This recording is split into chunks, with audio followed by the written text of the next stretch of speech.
Donc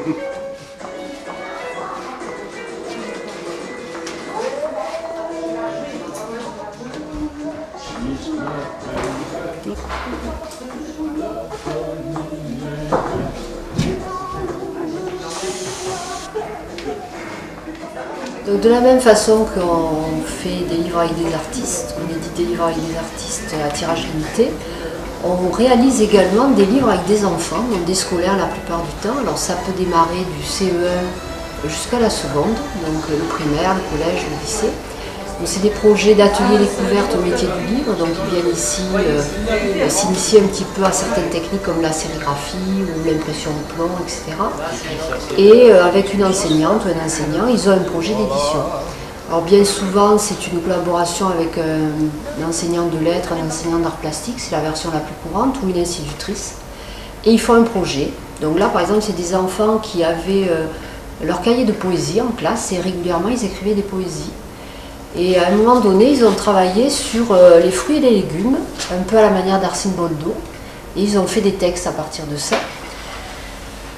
Une fois qu'ils ont eu fait leurs textes, ils sont venus ici. Donc on a reproduit leurs images, ils ont appris à les tirer en sérigraphie, ils ont vu apparaître leurs textes avec des typos un peu différents, des mises en page variées.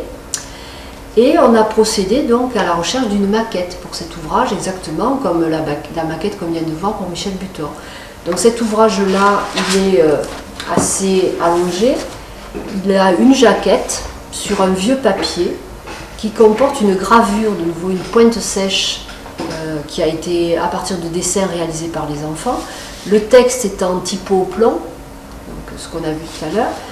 Et à l'intérieur, il y a une double maquette, c'est-à-dire qu'on peut le regarder comme ça.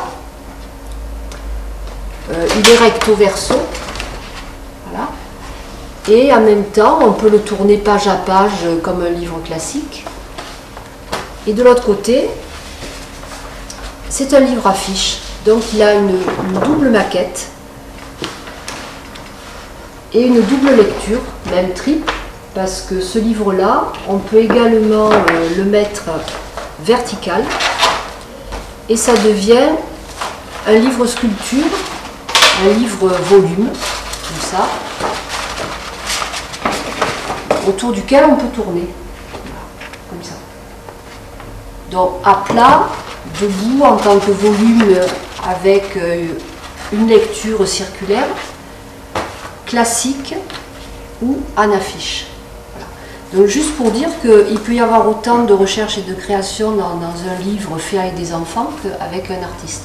Également, il est tiré à 35 exemplaires à peu près, parce que chaque enfant a le sien, et nous en gardons quelques-uns pour les archives. Voilà. Donc comme tout à l'heure, on a vu le procédé de sérigraphie, qui n'est pas bien loin, hein, puisque juste là-dessous, vous avez vu un tirage en noir et blanc. Là, vous voyez qu'il y a des couleurs. Donc, autant de couleurs, autant de passages. Ça veut dire qu'il faut autant d'écrans que de couleurs. Pour cet ouvrage, il y a 6 couleurs. Donc, ça veut dire 6 passages et 6 écrans. Voilà pour celui-ci. Donc, il s'appelle Soyons fous. Il a été réalisé avec l'école primaire Saint-Jérôme, c'est une école de Marseille, une école primaire. C'est des enfants de CE1, voilà. Et ils ont participé à toutes les étapes de la fabrication. De ce que nous faisons en édition ici, à part le livre d'artistes avec des artistes, livre d'artistes enfants, puisque c'est le nom de la collection, avec des scolaires. Donc initiation auprès des jeunes de certaines techniques des métiers du livre. Qu'est-ce que c'est qu'un livre d'artiste finalement?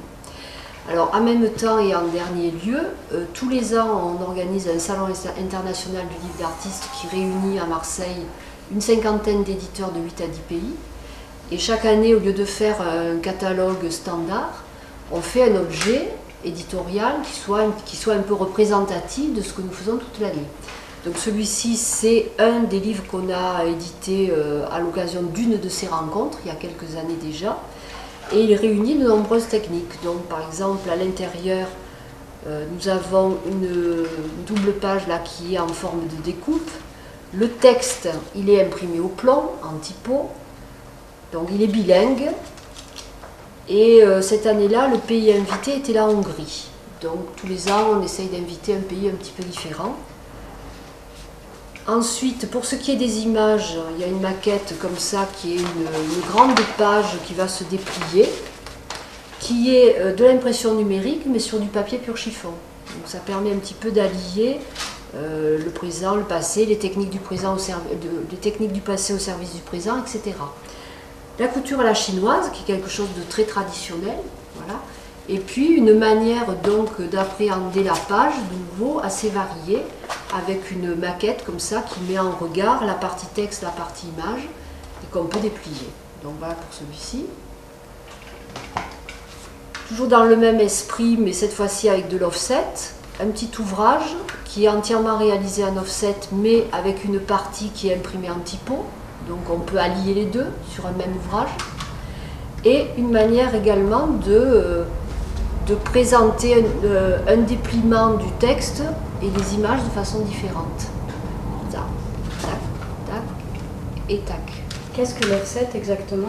Alors l'offset, c'est ce qui a pris le relais de l'impression typographique, c'est-à-dire dans les années 60, l'État a donné une subvention aux imprimeurs pour qu'ils mettent à la casse leur machine typographique pour développer l'impression offset. Alors l'impression offset, elle vient en fait de l'impression lithographique, c'est un peu le même système, sauf qu'à la place de la pierre, c'est du métal, et c'est une impression qui est beaucoup plus rapide, qui permet de travailler en quadrichromie rapidement, et qui est au service de l'impression industrielle, surtout. Voilà. Donc c'est ce dont on se sert maintenant. Donc en quoi ce genre de livre prouve que vous pouvez associer les deux? Bien uniquement parce qu'on a les trois quarts qui sont réalisés en offset, mais si on veut, on peut revenir dessus en rajoutant des éléments texte ou des éléments image avec une autre technique plus ancienne. Donc allier les deux. Voilà.